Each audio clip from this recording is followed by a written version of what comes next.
and admit that. And sometimes we don't want to admit that we've changed and that old version is not important, but that old version is important still, because you need to know where you were so that you can get an idea of where you're going. And a lot of people don't like to look back because it's painful. But you can't get to where you're going if you don't look at where you've been. You gotta take some time to look back, because then how do you know you if you've grown any if you don't take a look back? You gotta take a look back to see if you've changed in any aspect. And that is also going to go along with that grieving. So I'm not gonna keep y'all much longer. I never really intended on being this long with it just being me, since I don't have a guest.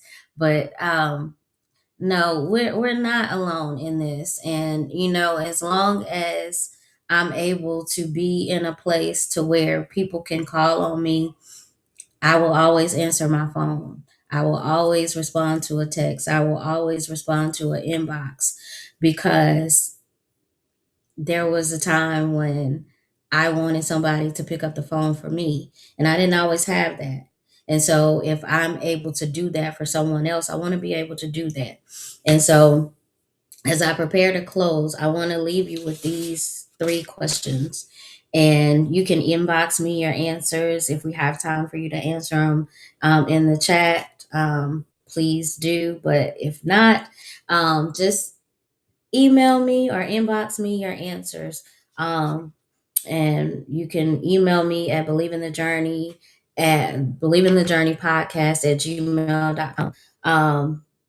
The first question I have is, what would it look like to walk by faith this week, even if you don't feel anything? That's the first question. The second question: where in your life have you mistaken numbness for a lack of faith? And the third one: what if it was simply grief and not distance from God? Because I think sometimes we feel like the grief takes us away from God.